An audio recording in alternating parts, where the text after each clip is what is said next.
Okay, welcome to study board. അപ്പോൾ നമ്മുടെ corporate regulation എന്ന് പറയുന്ന പേപ്പറിൻ്റെ ക്വസ്റ്റ്യൻ പേപ്പർ ഡിസ്കഷനാണ് നമ്മൾ നോക്കുന്നത്. ഇപ്പോൾ 2022-24 ക്വസ്റ്റ്യൻ പേപ്പേഴ്സാണ് നമുക്ക് അവൈലബിൾ ആയിട്ടുള്ളത്. അപ്പോൾ ഇതിൽ നമ്മൾ നോക്കിക്കഴിഞ്ഞാൽ 2022-24 ഡോക്ട്രീൻ ഓഫ് അൾട്രാ വയേഴ്സ്. അപ്പം അത് ആണ് ആദ്യ ചോദ്യം. 3 മാർക്കിന് 3 മാർക്കിന് കേട്ടോ വന്നിരിക്കുന്നത്. അപ്പോൾ ഇവിടെ ഡോക്ട്രീൻ ഓഫ് അൾട്രാ വയേഴ്സ് എന്ന് വെച്ചാൽ the actions beyond the powers of a companies memorandum of association are invalid എന്നുള്ളതാണ്. മെമ്മറാൻഡം ഓഫ് അസോസിയേഷനും പുറത്തേക്ക് പോകുന്ന കാര്യങ്ങളിൽ എന്തല്ല, അതിനപ്പുറത്തേക്ക് നമ്മൾ എന്തെങ്കിലും ആക്ഷൻസ് എടുക്കുകയാണെങ്കിൽ അത് ഇൻവാലിഡ് ആയിരിക്കും. കമ്പനി അസോസിയേറ്റഡ് കമ്പനി എന്താണ് എന്നുള്ളത് ചോദിക്കും. എന്താണ് പിന്നെ ഈ പറഞ്ഞ പോലെ പാരൻ്റ് കമ്പനി, സബ്സിഡറി കമ്പനി, പിന്നെന്താണ് നമ്മളെ ഡീഫങ്ക്ട് കമ്പനി, അങ്ങനെയൊക്കെ ഉണ്ടല്ലോ. അപ്പോൾ അതൊക്കെ നോക്കി വെക്കണം, അതിൽ ഏതെങ്കിലും ചോദിക്കും. അതായത് company with 20% or more voting power held by another കമ്പനിയാണ് അസോസിയേറ്റഡ് കമ്പനി. സബ്സിഡറി കമ്പനി എങ്ങനെയാണെന്ന് വെച്ചാൽ 50%-ലധികം ഷെയർ മറ്റൊരു കമ്പനി എടുക്കുകയാണെങ്കിൽ അത് സബ്സിഡറി കമ്പനിയാവും. പിന്നെ what you mean by red herring prospectus? Red herring prospectus എന്താണെന്നുള്ളതാണ്. Preliminary prospectus without final price or quantity details ആണ്. അതായത് പ്രിലിമിനറി പ്രോസ്പെക്ടസ് ആണത്. പിന്നെ ബ്ലാങ്ക് ട്രാൻസ്ഫർ എന്താണെന്നുള്ളതാണ്. അപ്പോൾ ബ്ലാങ്ക് ട്രാൻസ്ഫർ ഇവിടെ transfer form sign by seller without buyer details ആണ്. പിന്നെ പ്രീ ഇൻകോർപ്പറേഷൻ കോൺട്രാക്റ്റ്, ഒരു കമ്പനിക്ക് ഫോം ചെയ്യുന്നതിന് മുമ്പ്, ഇൻകോർപ്പറേറ്റ് ചെയ്യുന്നതിന് മുമ്പ് വരുന്ന കോൺട്രാക്റ്റുകളാണ്.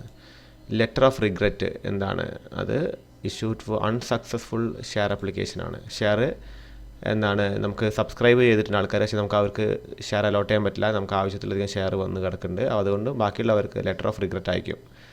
പിന്നെ how is transmission of shares differ from transfer of share? Transmission by operation of law ആണ്, മറ്റേത് വോളണ്ടറി ആണ്. നമ്മൾ ഇപ്പോൾ എന്തെങ്കിലും കാരണം കൊണ്ട് ഷെയർ ആർക്കെങ്കിലും നിർബന്ധപൂർവ്വം കൊടുക്കേണ്ടി വരികയാണെങ്കിൽ അതാണ് ട്രാൻസ്മിഷൻ. ട്രാൻസ്ഫർ എന്ന് വെച്ച് കഴിഞ്ഞാൽ നമ്മൾ സ്വമേധയാ വെക്കുന്നതാണ് ഷെയർ. മോഷൻ എന്താണ് എന്നുള്ളതാണ് അടുത്തത്. മോഷൻ എന്ന് വെച്ചാൽ ഒരു ഫോർമൽ പ്രപ്പോസലിൻ്റെ മീറ്റിങ്ങിൻ്റെ പ്രപ്പോസലാണ്. പിന്നെ 2 ഒബ്ജക്റ്റീവ്സ് ഓഫ് സെബീൻ്റെ 2 ഒബ്ജക്റ്റീവ്: ഇൻവെസ്റ്റർ പ്രൊട്ടക്ഷൻ ഉണ്ടായി നിർബന്ധമായിട്ട് നിങ്ങൾ എഴുതണം, പിന്നെ മാർക്കറ്റ് റെഗുലേറ്റ് ചെയ്യാനും. പിന്നെ what is meant by subscription clause ആണ്. സബ്സ്ക്രിപ്ഷൻ ക്ലോസിൻ്റെ എന്താണ് എന്നുള്ളതാണ്. അപ്പോൾ അത് മെയിനായിട്ട് എത്ര ആൾക്കാർ മെമ്പേഴ്സ് ഉണ്ടാവും എന്നുള്ളത് നമ്മൾ തീർച്ചപ്പെടുത്തുന്നത് ഒരു മെമ്മറാൻഡം ഓഫ് അസോസിയേഷൻ്റെ സബ്സ്ക്രിപ്ഷൻ ക്ലോസിലാണ്. പിന്നെ ഷെയർ വാറൻറ്റ്, അപ്പോൾ അത് negotiable instrument for bearer share ആണ്. പിന്നെ what is irregular allotment of share? എന്താണ് ഇറഗുലർ അലോട്ട്മെൻറ്റ് ഓഫ് ഷെയർ? അതായത് നോൺ കംപ്ലൈൻറ്റ് ഷെയർ അലോട്ട്മെൻ്റ് ആണ്. അതിൻ്റെ കംപ്ലയൻസ്, അതായത് നിയമം പാലിക്കാത്തുള്ള അലോട്ട്മെൻ്റ് ആണ്. Not following rules of the companies act. Then who is a whole time director? അതായത് ഹോൾ ടൈം ഡയറക്ടറാണ്, ഫുൾ എംപ്ലോയ്മെൻ്റ് ആയിട്ട് ഫുൾ ടൈം കമ്പനിയിൽ വന്നിരിക്കുന്ന ആളാണ്. കമ്പനീൻ്റെ ഈ managers the entire affairs of the company while spending entire time in a company. Professional time is completely spent in the company by the whole time director. So write a short note on SAT. ആ securities appellate tribunal full form ചെയ്ത സെബീൻ്റെ ഒരു അണ്ടറിൽ വരുന്ന അപ്പീലുകൾ relate ചെയ്യുക ട്രിബ്യൂണലാണത്, like a court. What is the meaning of a company limited by guarantee? അപ്പോൾ a company whose members or share holders if they give a guarantee, അപ്പോൾ then they will have to fulfill that guarantee if there is any contingency to the company. കമ്പനിക്ക് എന്തെങ്കിലും കോണ്ടിജൻസീസ് വരികയാണെങ്കിൽ the shareholders or the members who have guaranteed or who has made a contract by agreeing to a guarantee. അപ്പോൾ ആ ഗ്യാരണ്ടിക്ക് അനുസരിച്ച് ഇവരെന്ത് ചെയ്യണം? ആ fixed amount has to be paid while the company is winding up. Especially company wind up ചെയ്യുന്ന നേരത്താണ് അത് ചെയ്യേണ്ടത്. ഓക്കെ, ദെൻ അടുത്ത write a note on employee stock option scheme. അത് നമുക്കറിയാം, എംപ്ലോയീസിന് it's provided to an employee like an offer to employee to get stocks for their better performance, അല്ലെങ്കിൽ or giving an option for the employees to buy stock from the company എന്നുള്ളതാണ്.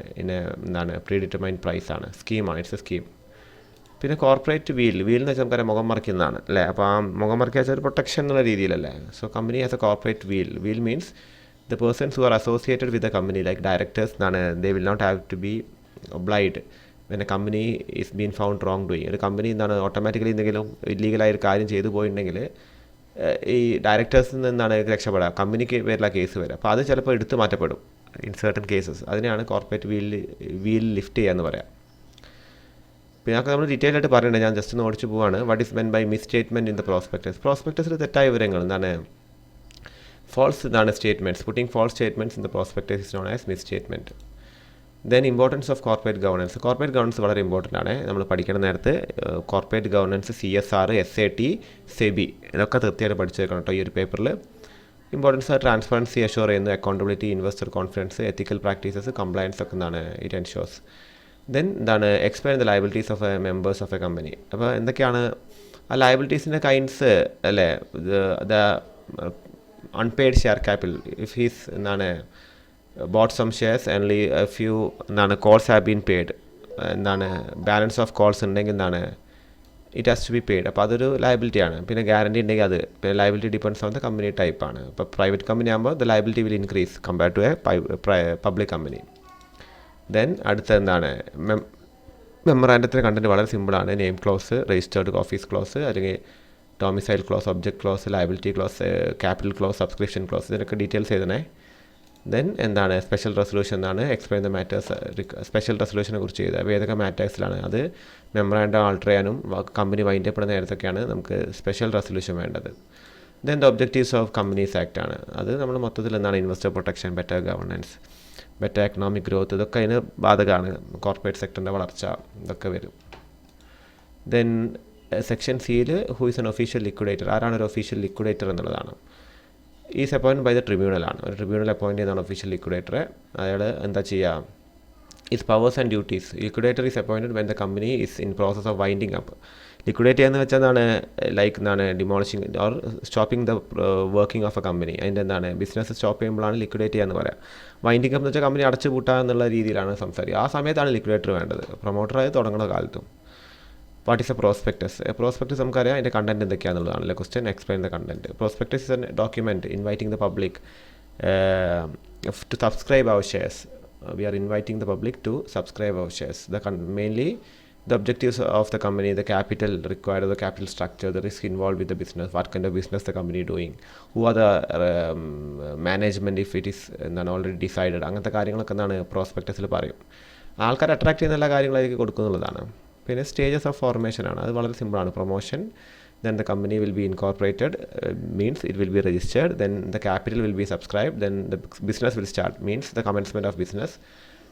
ഇതൊക്കെയാണ് അതിൻ്റെ 4 സ്റ്റേജുകളായിട്ട് detail ആയിട്ട് എഴുതണേ. അത് essay ആണ്. അപ്പോൾ പ്രൊമോട്ടേഴ്സിനെ കുറിച്ചൊക്കെ എഴുതാം. ഇൻകോർപ്പറേഷൻ എന്താ, രജിസ്ട്രാർ ഓഫ് ദ കമ്പനീനെ കുറിച്ച്, ക്യാപിറ്റൽ എന്താണ്, ഡിഫറെൻറ്റ് കൈൻഡ്സ് ഓഫ് ക്യാപിറ്റൽ എഴുതണം, കമൻസ്മെൻറ്റ് എത്ര ദിവസത്തിനുള്ള കമ്പനി എന്താണ് ബിസിനസ് തുടങ്ങണം, ഈ വക കാര്യങ്ങളൊക്കെ ഒന്ന് എഴുതുക.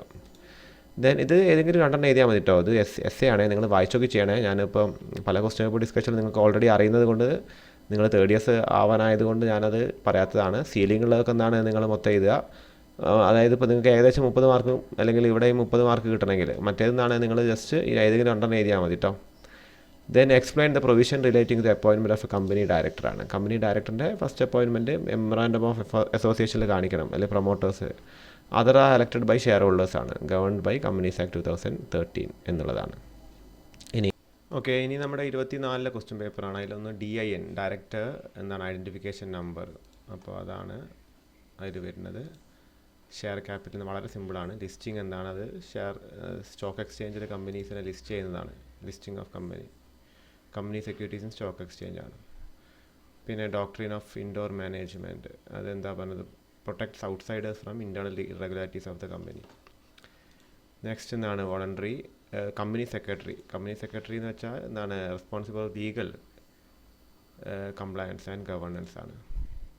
പിന്നെ പെർപ്പച്വൽ സക്സഷൻ എന്താ പറയുന്നത്? പിന്നെ വോളണ്ടറി വൈൻഡിങ് അപ്പ് അല്ലേ? വോളണ്ടറി വൈൻഡിങ് അപ്പ് എന്താണ്? Initiated by share holders. കമ്പനിൻ്റെ വൈൻഡിങ് അപ്പ് ഷെയർ ഹോൾഡേഴ്സിനെ ഏറ്റെടുക്കുന്നതാണ്. പിന്നെ പെർപ്പച്വൽ സക്സഷൻ, അത് എന്താ സംഭവം? Companies continuous irrespective of changes in membership. എത്ര മെമ്പേഴ്സ് അങ്ങോട്ട് ഇങ്ങോട്ട് മാറിയാലും കമ്പനി മുന്നോട്ട് പോകുന്നുള്ളത് തന്നെയാണ്. പിന്നെ KMP എന്താണ്? കീ മാനേജറിയൽ പേഴ്സണലാണ്. CEO, CFO ഒക്കെയാണ്. അത് നമ്മൾ മാനേജ്മെൻറ്റ് ഓഫ് കമ്പനീസ് എന്ന് പറയുന്ന ചാപ്റ്ററിൽ നമ്മൾ കണ്ടിട്ടുണ്ട്. പിന്നെ വരുന്നത് ഇറഗുലർ അലോട്ട്മെൻറ്റ് എന്താണെന്നുള്ളതാണ്. അത് allotment not following legal norms ആണ്. അത് നമ്മൾ നേരത്തെ ക്വസ്റ്റ്യൻ പേപ്പറിൽ കണ്ടിട്ടുണ്ടായിരുന്നു. ഇൻഡിപെൻഡൻറ്റ് ഡയറക്ടേഴ്സ്, അതായത് എന്താണ് non executive directors with no material relationship, കമ്പനിയായിട്ട് കൃത്യമായിട്ട് ആദ്യമേ ബന്ധമില്ലാത്തൊരു ഡയറക്ടറാണ്. പിന്നീട് നോക്കിക്കഴിഞ്ഞാൽ who is an independent director ആരാണ് എന്നുള്ളതാണ്. അത് നമ്മൾ കണ്ടു. നെക്സ്റ്റ് അസോസിയേറ്റ് കമ്പനി, അത് നമ്മൾ നേരത്തെ കണ്ട 20% ഷെയർ മറ്റൊരു കമ്പനി വാങ്ങുകയാണെങ്കിൽ ആ കമ്പനി, അതായത് ഇപ്പോൾ ഒരു കമ്പനിയുടെ ഷെയർ മറ്റൊരു കമ്പനി 20% വാങ്ങുകയാണെങ്കിൽ ഈ 20% വാങ്ങപ്പെട്ട കമ്പനി ഉണ്ടല്ലോ, അതൊരു അസോസിയേറ്റ് കമ്പനിയാണ്. What you mean by surrender of share എന്താണ്? വോളണ്ടറി റിട്ടേൺ ഓഫ് ഷെയർ ആണ്. പിന്നെ എന്താണ് കമ്പനി ഇൻകോർപ്പറേഷൻ എന്താണെന്നുള്ളതാണ്. ലീഗൽ ക്രിയേഷൻ ഓഫ് കമ്പനിയാണ്. പിന്നെ സ്പെഷ്യൽ റെസൊല്യൂഷൻ എന്ന് വെച്ചാൽ 75% വോട്ടോട് കൂടി പാസ്സാക്കുന്നതാണ്. പിന്നെ മെമ്മറാൻഡും ആർട്ടിക്കിളും തമ്മിലുള്ള വ്യത്യാസങ്ങൾ എഴുതുക എന്നുള്ളതാണ്. അത് കൃത്യമായിട്ട് നമ്മൾ ആ ചാപ്റ്ററിലുണ്ട്. ഓക്കെ. പിന്നെന്താണ് significance of company, corporate governance നിർബന്ധമായിട്ട് പഠിക്കണം. ഞാൻ കഴിഞ്ഞ അതിലും പറഞ്ഞു തന്നെയാണ്. CSR, കോർപ്പറേറ്റ് ഗവർണൻസ്, SAT ഇതൊക്കെ നിർബന്ധമായിട്ടും പഠിച്ചു വെക്കുക. പിന്നെ സെബിയെ കുറിച്ച് പഠിക്കുക നിങ്ങൾ, അതിൻ്റെ പവേഴ്സ്, റോള്, കാര്യങ്ങളൊക്കെ അത് ഇതിൽ കൊടുത്തിട്ടുണ്ട്. നെക്സ്റ്റ് എന്താണ് പ്രോസ്പെക്ടസിൻ്റെ കണ്ടന്റ്. പ്രോസ്പെക്ടസ് പഠിക്കുക, പ്രൊമോട്ടറെ കുറിച്ച് പഠിക്കുക, ലിക്വിഡേറ്ററെ കുറിച്ചും പഠിക്കുക കേട്ടോ, അതും ചെയ്യുക. പിന്നീട് what are the major features of 1% company. 1% കമ്പനീൻ്റെ മേജർ ഫീച്ചേഴ്സ് എന്തൊക്കെയാണ്? Mention the duties of 1% company കേട്ടോ, അതൊന്ന് നോക്കി വെക്കണേ. ഡിഫറെൻറ്റ് കൈൻഡ്സ് ഓഫ് കമ്പനിയിലൊന്നാണ് അത്. അപ്പോൾ ഡിഫറെൻറ്റ് കൈൻഡ്സ് ഓഫ് കമ്പനി നോക്കുക, പ്രൊമോട്ടറിൻ്റെ ഡ്യൂട്ടി നോക്കുക. പിന്നെ ഈ പറയുന്ന വൈൻഡിങ് അപ്പിനെ കുറിച്ചിട്ട്, പിന്നെ ഇൻകോർപ്പറേഷനെ കുറിച്ചിട്ട് നോക്കുക. അതായത് ഇൻകോർപ്പറേഷൻ നേരത്തെ പ്രൊമോട്ടേഴ്സിൻ്റെ ഡ്യൂട്ടിയാണ്. അതൊക്കെ നമ്മൾ ആ സെക്കൻഡ് ചാപ്റ്ററിൽ പറഞ്ഞു പോകുന്നുണ്ട്. എന്താണ് ഫോർമേഷൻ ഓഫ് എ കമ്പനി എന്ന് പറഞ്ഞ ചാപ്റ്ററിൽ consequence of winding up of the company. Company wind അത് ഡിസോൾവ് ആവും, ലിക്വിഡേറ്റ് ആവും, അസറ്റൊക്കെ ലിക്വിഡേറ്റഡ് ആവും. എന്താണ് ലോസ് ഓഫ് ഡയറക്ടേഴ്സ് പവറാണ്. ഡയറക്ടേഴ്സിൻ്റെ പവറൊക്കെ നഷ്ടപ്പെടും. ക്രെഡിറ്റേഴ്സിനൊക്കെ നമ്മൾ പേയ്മെൻറ്റ് കൊടുക്കണം എന്നുള്ളതാണ്. He can make an alteration in the how can make an alteration in the name close. എങ്ങനെയാണ് നെയിം ക്ലോസിന് ഓൾട്ടർ ചെയ്യുക? ഒരു സ്പെഷ്യൽ റെസൊല്യൂഷൻ വേണം, സെൻട്രൽ ഗവൺമെൻറ് അപ്രൂവൽ വേണം, അത് രജിസ്ട്രാർ ഓഫ് ദ കമ്പനിക്ക് അത് കൃത്യമായിട്ട് അപ്ഡേറ്റ് ചെയ്യണം. പിന്നെ ലിക്വിഡേറ്ററെ കുറിച്ചുള്ള പവേഴ്സും ഡ്യൂട്ടിയാണ്. അത് ഇതൊന്നും വായിച്ചാൽ പോരാ, നമ്മളെന്താണ് ടെക്സ്റ്റ് തന്നെ വായിക്കണം. ഞാൻ അയച്ചത് നോട്ടാണ് ഉദ്ദേശിക്കുന്നത്. പിന്നെ എന്താണ് explain the documents prepared for the incorporation of company. ഏതൊക്കെ ഡോക്യുമെൻ്റാണ് ഇൻകോർപ്പറേഷന് വേണ്ടി പ്രിപ്പയർ ചെയ്യാം. Then with different types of company, 1% public private company, അങ്ങനെ കമ്പനി ലിമിറ്റഡ് ബൈ ഗ്യാരണ്ടി, പല ടൈപ്പ് കമ്പനീസ് നമ്മൾ ആ ഒരു ചാപ്റ്ററിലുണ്ട്. അപ്പോൾ ഇതൊക്കെയാണ് നമ്മുടെ ഒരു കോർപ്പറേറ്റ് റെഗുലേഷനിൽ വരുന്നത്. അപ്പോൾ എന്താണ് നന്നായിട്ട് നിങ്ങളൊന്ന് വായിച്ചു നോക്കുക. തന്ന നോട്ട് വളരെ ഷോർട്ടായിട്ട് നോട്ടുകൾ തന്ന് നന്നായിട്ട് വായിച്ചാൽ തന്നെ ഈസി ആയിട്ട് എന്താണ് നമ്മളത് പാസ്സായി വരുന്നുള്ളതാണ്. ഓക്കെ.